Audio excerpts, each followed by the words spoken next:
Act 4 of Pygmalion by George Bernard Shaw. The Wimpole Street Laboratory. Midnight. Nobody in the room. The clock on the mantelpiece strikes 12. The fire is not alight. It is a summer night. Presently Higgins and Pickering are heard on the stairs. I say, Pick, lock up, will you? I shan't be going out again. Right. Can Mrs. Pierce go to bed? We don't want anything more, do we? Lord, no. Eliza opens the door and is seen on the lighted landing in an opera cloak, brilliant evening dress, and diamonds, with fan, flowers, and all accessories. She comes to the hearth and switches on the electric lights there. She is tired. Her pallor contrasts strongly with her dark eyes and hair, and her expression is almost tragic.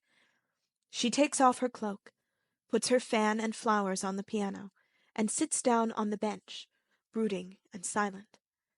Higgins, in evening dress, with overcoat and hat, comes in, carrying a smoking jacket, which he has picked up downstairs.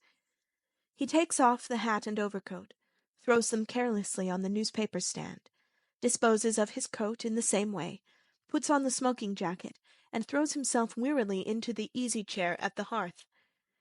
Pickering, similarly attired, comes in. He also takes off his hat and overcoat, and is about to throw them on Higgins's when he hesitates. I say, Mrs. Pierce will row if we leave these things lying about in the drawing-room. Oh, chuck them over the banisters into the hall. She'll find them there in the morning and put them away all right. Are there any letters? I didn't look. Pickering takes the overcoats and hats and goes downstairs. I wonder where the devil my slippers are. Eliza looks at him darkly, then leaves the room. Higgins yawns again. Pickering returns with the contents of the letter-box in his hand. Only circulars and this coroneted billet-doux for you. He throws the circulars into the fender and posts himself on the hearthrug with his back to the grate. Eliza returns with a pair of large down-at-heel slippers. She places them on the carpet before Higgins and sits as before without a word. Oh, Lord, what an evening. What a crew. What a silly tomfoolery. He raises his shoe to unlace it and catches sight of the slippers. He stops unlacing and looks at them as if they had appeared there of their own accord. Oh, they're there, aren't they? Well, I feel a bit tired. It's been a long day. The garden party, a dinner party, and the opera. Rather too much of a good thing. But you've won your bet, Higgins. Eliza did the trick, and something to spare, eh? Thank God it's over. Eliza flinches violently, but they take no notice of her, and she recovers herself and sits stonily as before. Were you nervous at the garden party? I was. Eliza didn't seem a bit nervous. Oh, she wasn't nervous. I knew she'd be all right. No, it's the strain of putting the job through all these months that has told on me. It was interesting enough at first, while we were at the phonetics, but after that I got deadly sick of it.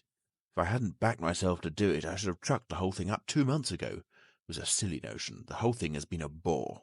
Oh, come, the garden party was frightfully exciting. Yes, for the first 3 minutes.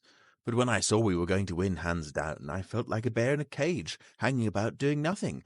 The dinner was worse, sitting gorging there for over an hour with nobody but a damned fool of a fashionable woman to talk to. The whole thing has been simple purgatory. You've never been broken in properly to the social routine. I rather enjoy dipping into it occasionally myself. It makes me feel young again. Anyhow, it was a great success, an immense success. I was quite frightened once or twice because Eliza was doing it so well. You see, lots of the real people can't do it at all. They're such fools that they think style comes by nature to people in their position. And so they never learn. There's always something professional about doing a thing superlatively well. Yes, that's what drives me mad. The silly people don't know their own silly business. However, it's over and done with, and now I can go to bed, at last, without dreading tomorrow. I think I shall turn in too. Still, it's been a great occasion, a triumph for you. Good night. Good night. Over his shoulder, at the door. Put out the lights, Eliza, and tell Mrs. Pierce not to make coffee for me in the morning. I'll take tea. He goes out. Eliza tries to control herself and feel indifferent as she rises and walks across to the hearth to switch off the lights. By the time she gets there, she is on the point of screaming. She sits down in Higgins's chair and holds on hard to the arms. Finally, she gives way and flings herself furiously on the floor, raging. in despairing wrath outside. What have I done with my slippers? He appears at the door. Liza snatches up the slippers and hurls them at him one after the other with all her force.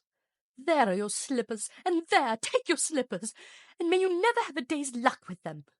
What on earth? What's the matter? Get up. Anything wrong? Nothing wrong with you. I've won your bet for you, haven't I? That's enough for you. I don't matter, I suppose. You won my bet? You? Presumptuous insect. I won it. What did you throw these slippers at me for? Because I wanted to smash your face. I'd like to kill you, you selfish brute. Why didn't you leave me where you picked me out of in the gutter? You thank God it's all over, and that now you can throw me back again there, do you? The creature is nervous after all. Liza instinctively darts her nails at his face. Higgins catches her wrists. Ah, would you?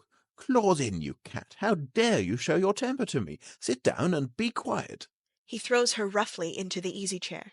What's to become of me? What's to become of me? How the devil do I know what's to become of you? What does it matter what becomes of you? You don't care. I know you don't care. You wouldn't care if I was dead. I'm nothing to you, not so much as them slippers. Those slippers. Those slippers. I didn't think it made any difference now. A pause. Eliza, hopeless and crushed. Higgins, a little uneasy. Why have you begun going on like this? May I ask whether you complain of your treatment here? No. Has anybody behaved badly to you? Colonel Pickering? Mrs. Pierce? Any of the servants? No. I presume you don't pretend that I have treated you badly?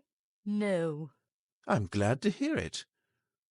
Perhaps you're tired after the strain of the day.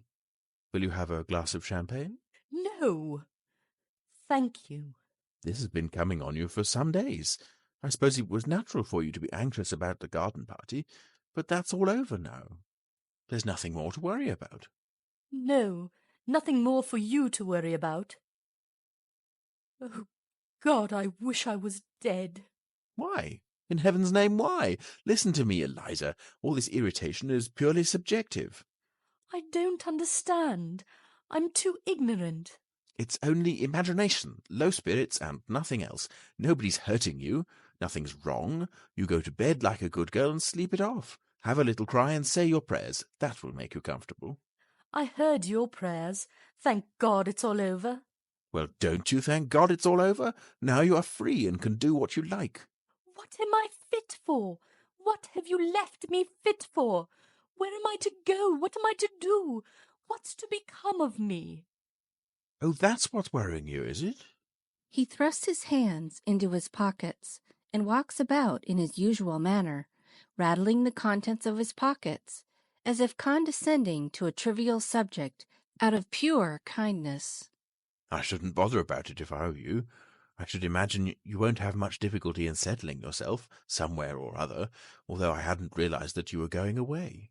She looks quickly at him. He does not look at her, but examines the dessert stand on the piano and decides that he will eat an apple. You might marry, you know.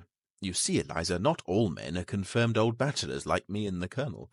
Most men are the marrying sort, and you're not bad-looking. It's quite a pleasure to look at you sometimes. Not now, of course, because you're crying and looking as ugly as the very devil.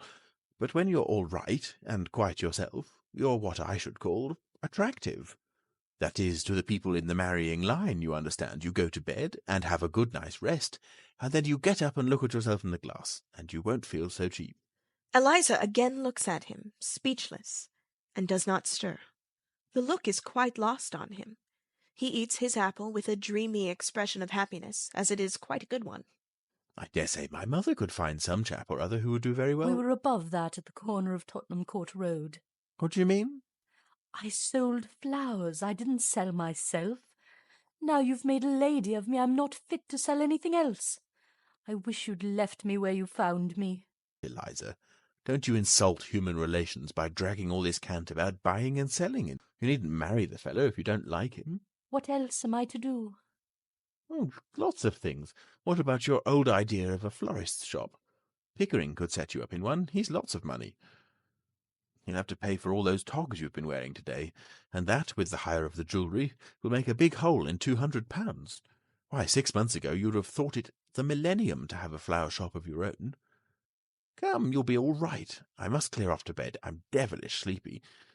By the way, I came down for something. I forget what it was. Your slippers.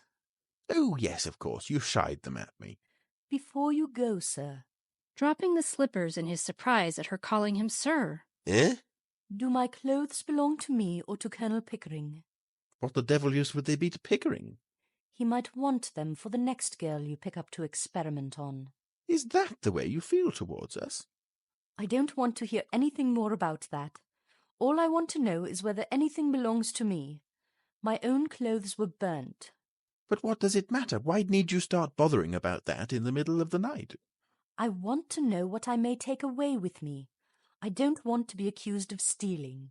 Stealing? You shouldn't have said that, Eliza. That shows a want of feeling. I'm sorry. I'm only a common ignorant girl, and in my station I have to be careful.